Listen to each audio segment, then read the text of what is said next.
붉은 수돗물 사태가 열흘 넘게 이어지면서 피해 보상을 문의하는 주민들이 늘고 있습니다. 작년 말 청라에서도 비슷한 사고가 발생한 바 있는데요. 당시 피해 보상은 어떻게 이루어졌는지 김지영 기자가 살펴봤습니다.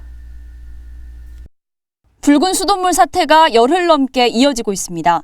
현재까지 인천시 종합상황실로 접수된 적수 피해는 14,500여 건. 이 중 피해 보상을 문의한 건수는 2,800여 건에 달합니다.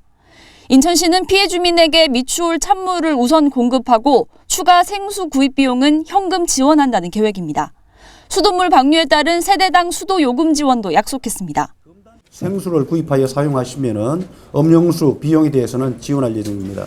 수질이 안정화될 때까지 수돗물을 방류해 주시고 이에 대한 주민들의 수도 요금도 지원해 드릴 것을 약속드립니다. 지난 연말 서구 청라국제도시에서도 수돗물 사고로 인한 피해 보상이 이뤄진 바 있습니다. 한국토지주택공사가 상수도관을 보수하는 과정에서 밸브를 잘못 건드려 각 가정에 흙탕물이 흘러들어가는 사고가 난 겁니다. 당시 피해 가구는 아파트 단지 4곳과 단독주택을 포함해 총 3,200여 세대. LH는 각 세대당 생수 구입비 전액은 물론 수도와 정수기, 비대 필터 교체 비용도 지원했습니다. 정수기 필터라든지 아니면 비데라든지 아니면 먹는 물 부분에 대해서 그 사고 당시에 있었던 그 영수증만 있으면 그걸 다 이제 현금으로 이렇게 보상을 해준 거지 자기가 피해 본 만큼의 돈을 이제 돌려받은 거나 마찬가지인 거죠. 피해 아파트 단지에도 공용 저수조 청소 비용을 비롯해 상수도와 전기요금이 지원됐습니다.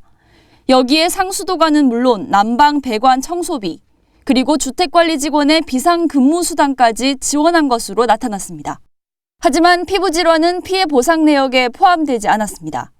해당 질환이 일부 주민에게만 발견됐고 수돗물과 질병의 인과관계도 규명이 어렵다는 이유에서입니다. 그거를 입증하기가 굉장히 어렵다 그러더라고요. 무엇을 먹고 피부 발진이 생겼는지, 무엇을 먹고 설사를 하는지를 모르기 때문에 굳이 물 때문이라 그러면 전체 주민이 다 피해를 봐야 되는데 일부 주민만 그렇다 그러면 그거에 대한 보상은 하기 어렵다 그랬어요. 그래서 하지만 이번에는 상황이 다릅니다. 지난 7일까지 보고된 피부 질환 신고 건수는 100여 건. 인천시는 피부 질환을 호소하는 주민이 지속적으로 늘고 있는 만큼 이에 대한 치료비 보상도 적극 검토하고 있다고 밝혔습니다.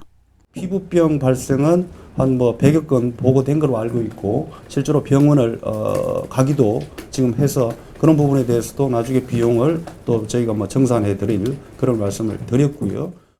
여기에 생수를 사용하는 음식점과 학생들의 급식 피해까지 더하면 이번 수돗물 사태에 대한 보상 규모는 수십억 원에 달할 것으로 예상됩니다. 티브로드 뉴스 김지영입니다.